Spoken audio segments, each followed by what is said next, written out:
My pilot husband gave the last seat on his evacuation helicopter to his ex-girlfriend while our 9-year-old son and I were trapped at a mountain camp with a wildfire moving toward us. He landed close enough for our son to see him through the smoke. Then he loaded Brooke, lifted away, and did not come back. My name is Natalie Brooks. I was 37 and worked as an occupational therapist in Sacramento.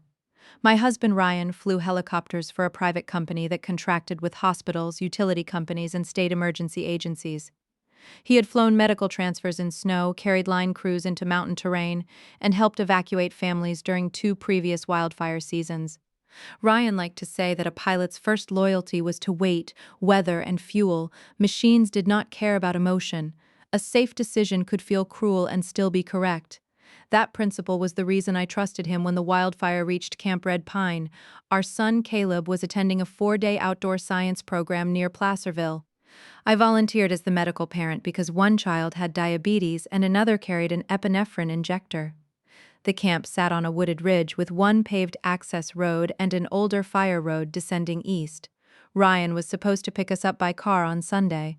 On Saturday morning, dry lightning started 2 fires west of the ridge.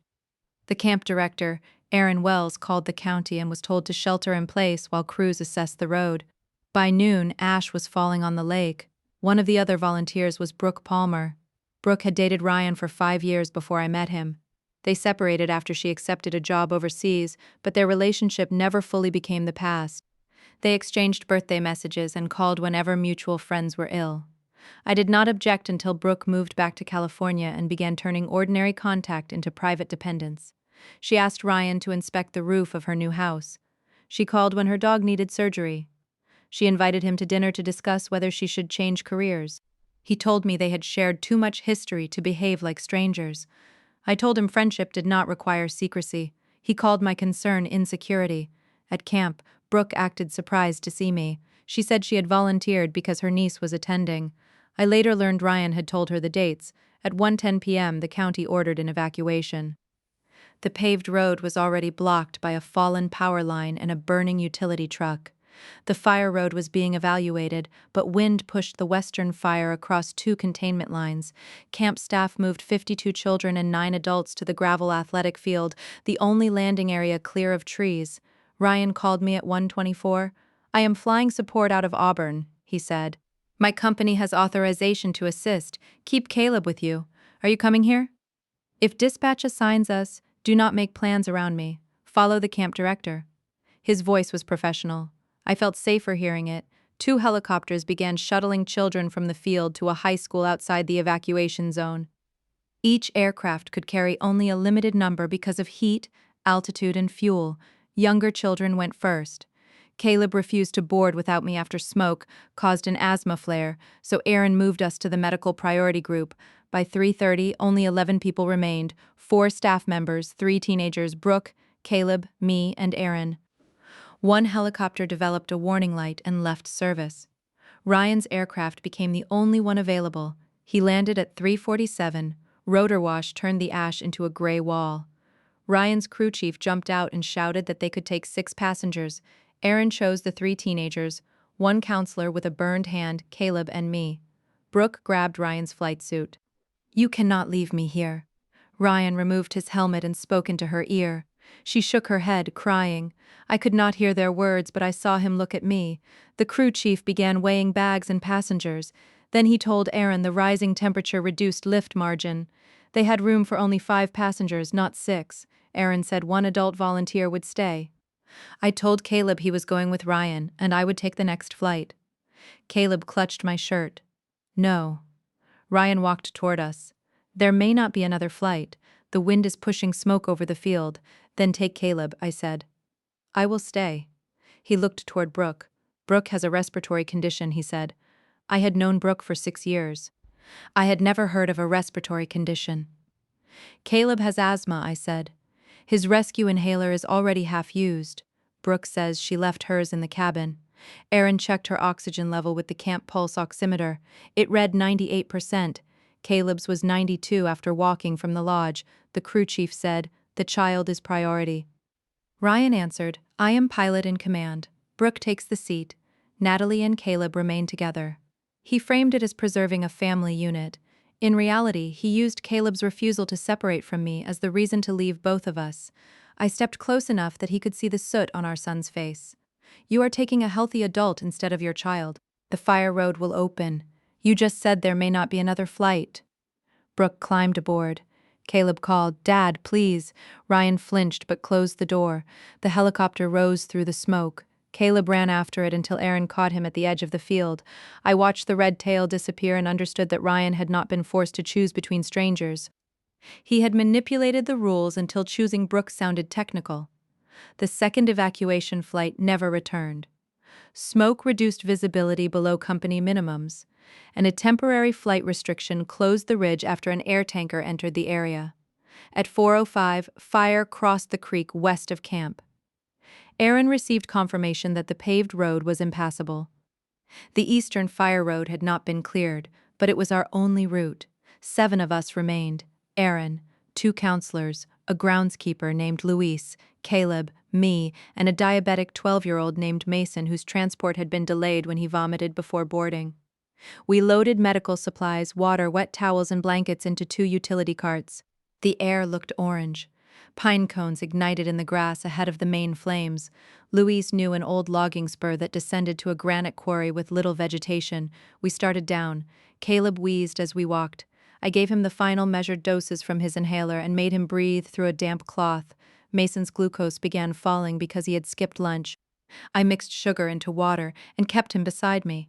Half a mile down the trail, a burning tree fell behind us and blocked the route back.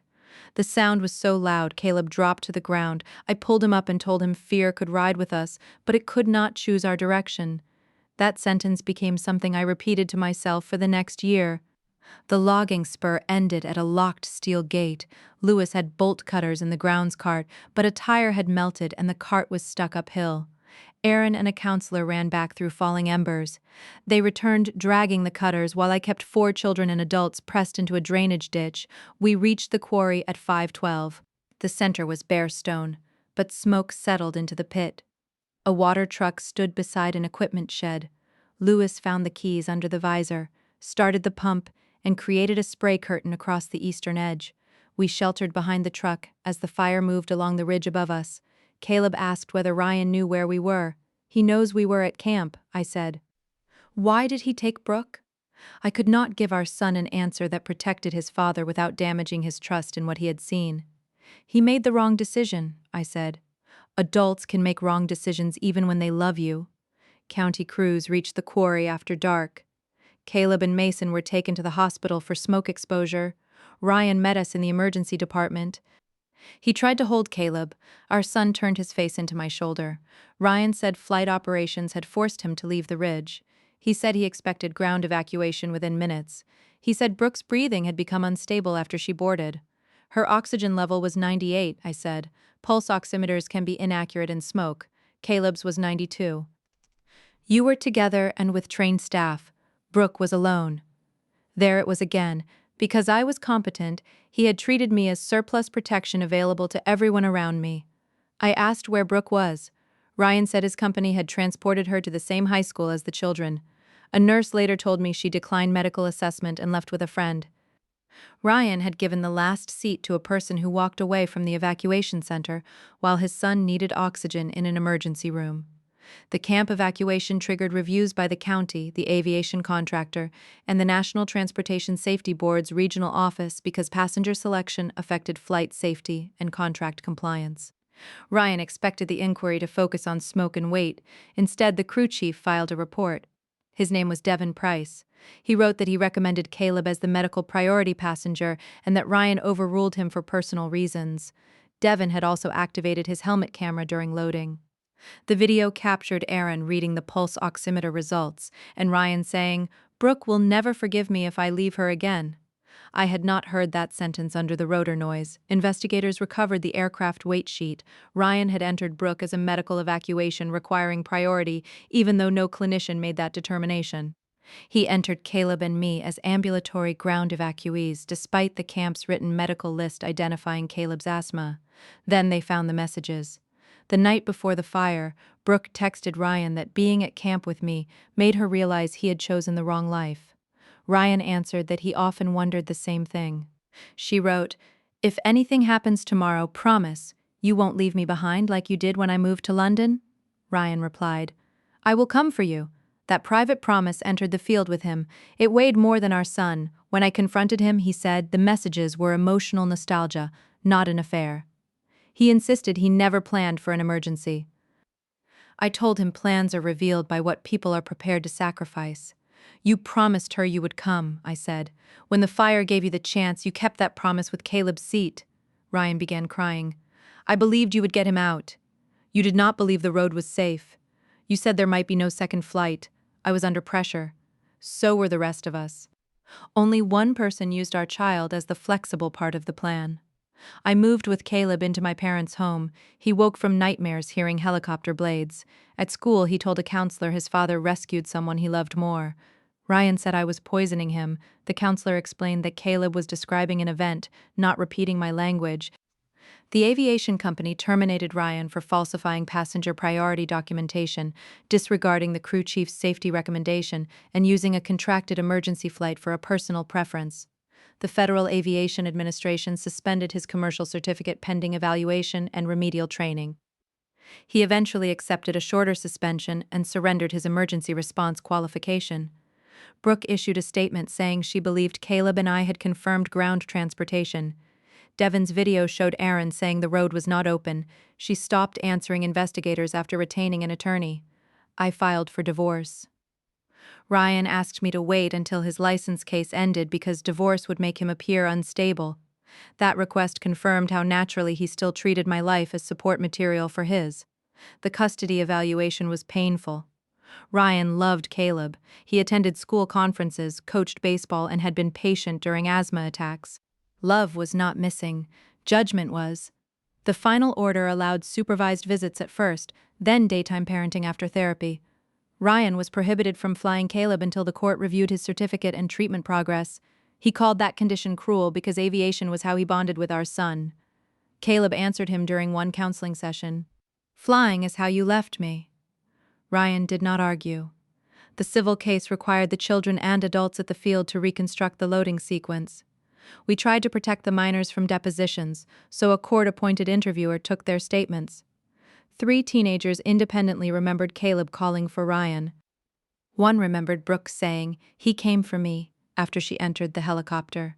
Brooke's attorney argued that terrified witnesses mishear words under rotor noise. Devon's helmet microphone did not. It captured her sentence, Ryan's response, and the crew chief repeating that Caleb had the lower oxygen reading. The aviation company initially tried to classify the footage as proprietary safety material. My attorney argued that a contractor using public emergency funds could not hide passenger allocation behind a trade secret claim. The county agreed and suspended future contracts until the company produced the records. That pressure changed everything. Internal emails showed a dispatcher had told Ryan to follow the camp director's medical list. Ryan answered that he would exercise pilot authority on scene after landing. He never reported that he departed without the asthmatic child. He entered the manifest only after reaching Auburn, when he could already see that Brooke had declined care. He changed her status from medical priority to adult reunification passenger and marked Caleb as having refused transport. The video showed Caleb begging to board. Falsified paperwork can look less dramatic than a helicopter lifting through smoke. It mattered because it showed Ryan understood the decision would not survive an honest record. During his licensing hearing, Ryan's attorney emphasized that a pilot may refuse any passenger who creates a safety problem. He suggested Caleb's distress and refusal to separate from me made him unsafe to board. Aaron testified that Caleb had agreed to fly if I remained behind. Ryan was the person who changed the option. The hearing officer asked why he did not place Brooke on the ground evacuation list, where 4 trained adults could support her. "I believed she was approaching respiratory collapse," Ryan said. "What clinical observation supported that belief?" "Her breathing was rapid. The child had an oxygen saturation of 92.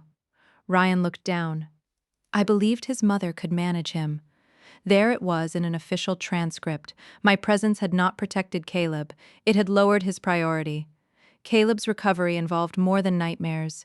He stopped asking Ryan for help with homework and baseball. If a zipper stuck, he brought it to me.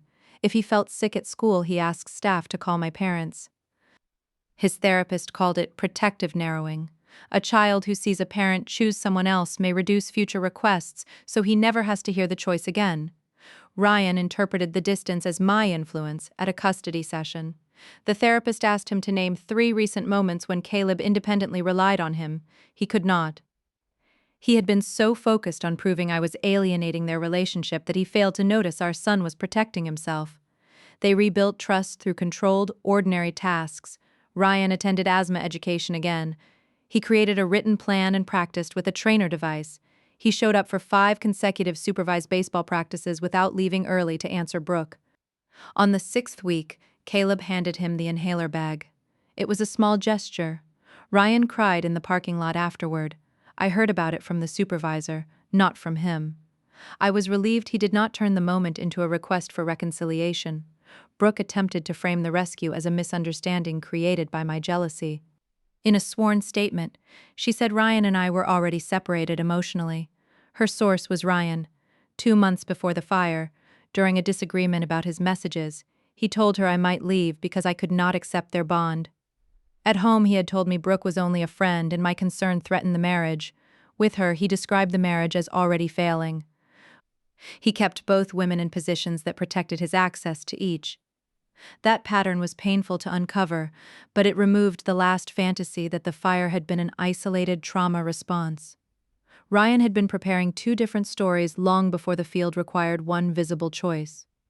The county settled our claims for the delayed evacuation, and the aviation company covered therapy and medical costs. I placed Caleb's portion in trust. I used part of mine to reduce my work schedule during his first year of recovery. Time, not revenge, was what compensation gave us. I also returned to the quarry with investigators. The road was blackened and the gate had been replaced. Lewis demonstrated how the water truck operated while an engineer measured the bare stone safety zone.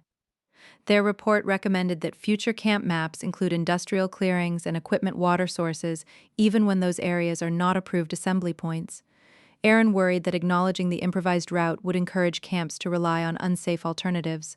I understood his concern. We wrote the recommendation carefully. The quarry did not replace timely air evacuation or maintained roads. It explained why 7 people survived after those systems failed. Camp Red Pine never reopened. The wildfire destroyed the dining lodge, 7 cabins, and most of the western forest. The quarry water truck survived with scorched paint. Luis later sent me a photograph of it. He called it our ugly red angel. The camp families created a scholarship for outdoor programs with modern evacuation routes. Aaron asked whether he could name the medical fund after me. I declined. Survival had involved 7 people, a groundskeeper who remembered keys, counselors who ran toward bolt cutters, and 2 frightened boys who kept moving. I did agree to help write a family reunification policy. It states that preserving a family group cannot be used to deprioritize a child with a medical need. It also requires passenger decisions to be documented by 2 people whenever personal relationships exist. The first draft used the phrase perceived conflict of interest. I asked them to remove perceived. Ryan had a personal relationship, a private promise, and a stated fear of Brooke's forgiveness. The conflict was factual even if he believed he could overcome it. The policy now requires a pilot to transfer passenger selection authority when an immediate family member or current or former romantic partner is among evacuees. Some pilots opposed the rule, saying emergencies do not always provide time for transfer. Devon supported it. Transfer does not make the pilot powerless, he said at the review meeting. It prevents one person from being pilot, witness, and private debtor at the same time. The company adopted the rule after the county made it a contract condition. My own relationship with flight changed slowly. For the first year, I could not hear news helicopters without seeing the red tail vanish. I avoided airport roads and covered Caleb's ears when aircraft passed low, even after he said the sound did not always frighten him. Therapy helped me separate protection from control. I could prepare him without teaching him the sky itself was disloyal. We visited an aviation museum where a retired rescue pilot explained weight limits to children. Caleb asked what happens when one person has to stay. You follow medical priority and objective risk, the pilot said. And if you know the passengers personally, you let someone else help make the decision. Caleb looked at me. The answer existed in the world outside our family.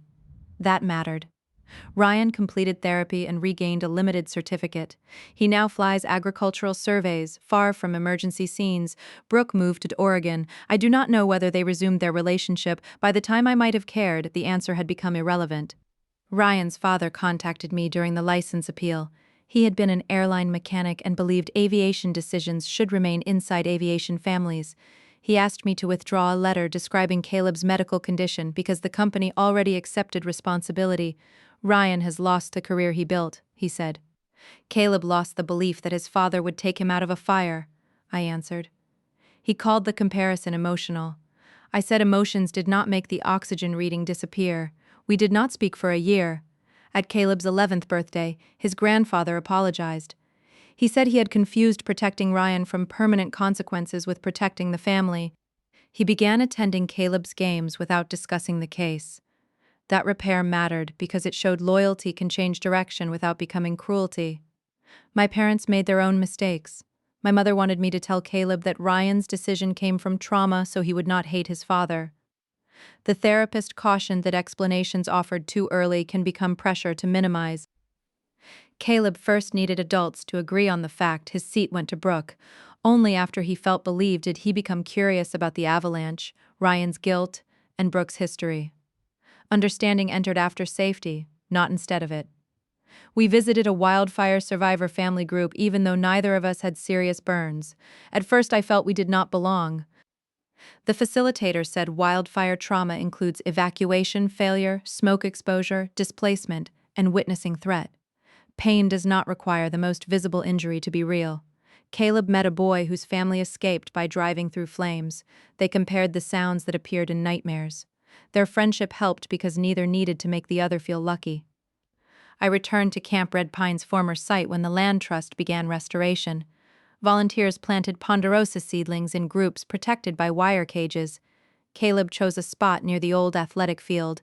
He placed one seedling where he remembered the helicopter landing. Ryan asked to join. Caleb said no the first year.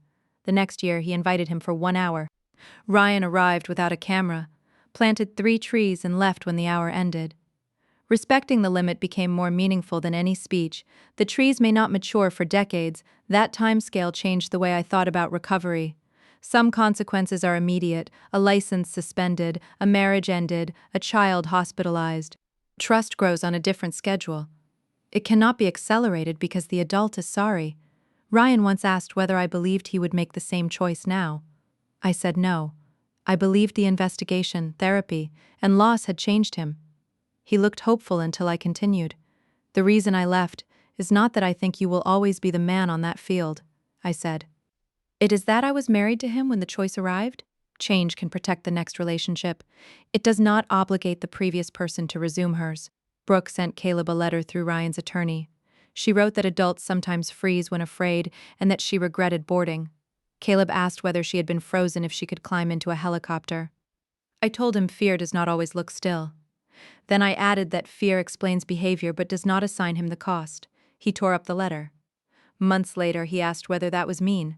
I said he was allowed to decide what entered his room.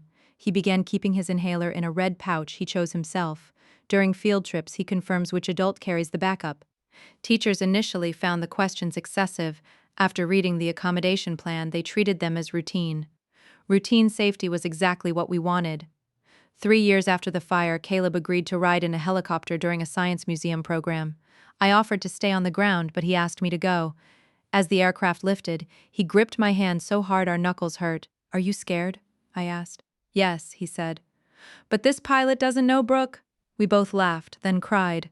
Humor was one of the ways his body learned the memory no longer controlled the present. From the air, the rebuilt forest looked small and uneven. New green growth surrounded black trunks. Recovery did not erase the burn. It grew beside it. That became true for us, too.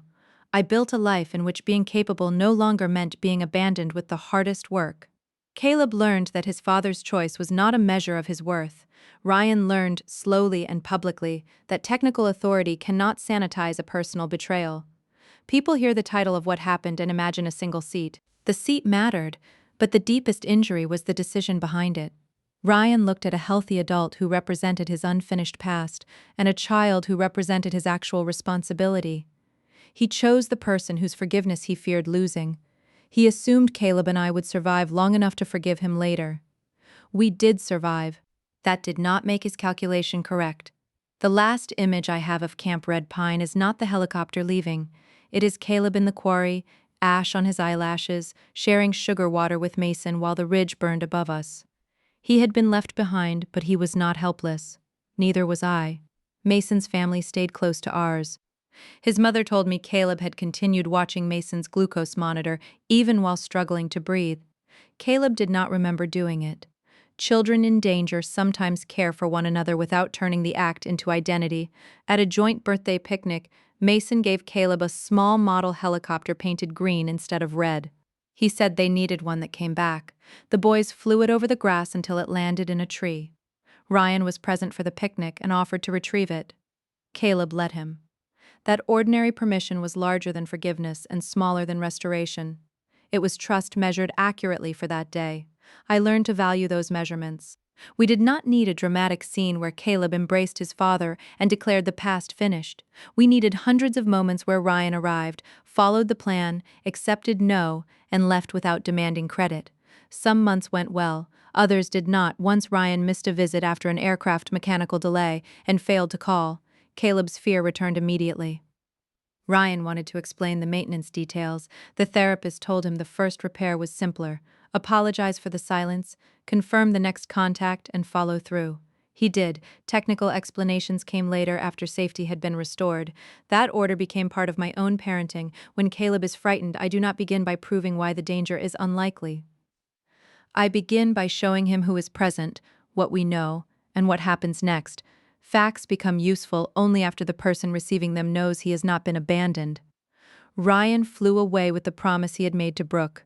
I walked out with our son and a promise I made to myself: no one would ever again call my strength a reason to deny me safety.